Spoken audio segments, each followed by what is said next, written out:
The American Bar Association said, and by the way, we're not going to require law schools to use the LSAT or the GRE for new applicants. And then it kind of set off a torrent, and almost the entire T14 pulled out of the ranking system. You've made it to Not Billable, the Lawtrades podcast that brings you bite-sized legal and business news updates, full event replays, and conversations with legal pros about what's going on behind the scenes every week. Stop the clock, put the timesheet down. It's time to get started. Law school rankings. So traditionally you have the T14, which is the top 14 law schools in the country. Traditionally you have the U.S. News and World Report, which ranks, which is the most, famous example of law school rankings. But I think 2 weeks ago, something like that, in the middle of November, Harvard and Yale Law School said, we're out. We don't want to be part of this U.S. News and World Report ranking system anymore. We don't entirely agree with how they set up the rankings, what they mean, how it affects us, and how we have to structure our law school. I think a day or so after that, the American Bar Association said, and by the way, we're not going to require law schools to use the LSAT or the GRE for new applicants. And then it kind of set off a torrent, and almost the entire T14 pulled out of the ranking system. Crazy. I think U.S. Is it U.S. News? U.S. News. We're still doing it. We're still going to rank them. We're like, yeah, don't worry about it. But so what does it mean now?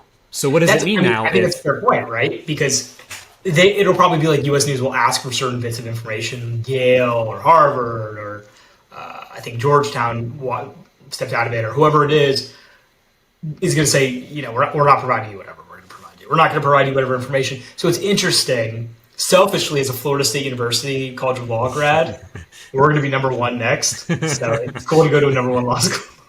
But it definitely, on a more serious note, it definitely has an interesting effect on that, plus the LSAT being more an optional thing. If a school ends up making it optional, will definitely have an interesting effect because of that's law, right? Law is about prestige. Like you talk about, I went to the top law school in the T14 and my LSAT was 180. It was a perfect score. I'm the smartest person around. And to see such a fundamental shift will be interesting in an industry that is so heavily reliant upon reliant upon that.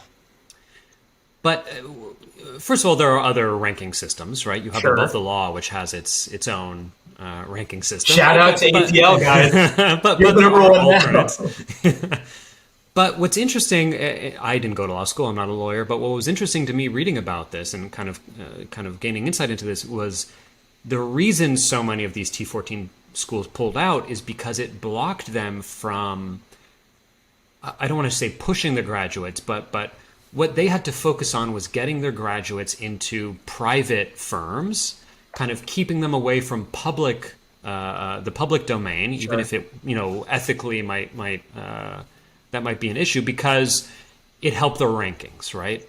So to pull out and that raises an interesting point. Sorry to cut you off for it. This is on the heels of Yale having an issue with judges, where these federal judges are saying that Yale, I think, is too woke or whatever. The Fifth Circuit, I think, has kind of spearheaded this one, and a couple judges were like, "We're not hiring. We will say this now. We're not hiring Yale grads to be law clerks." So I think that plays a part in it as well, where, as maybe they won't say it out loud, but because there's that fear that Yale cannot, put all these students in these prestigious law clerk positions, that may hurt the rankings as well.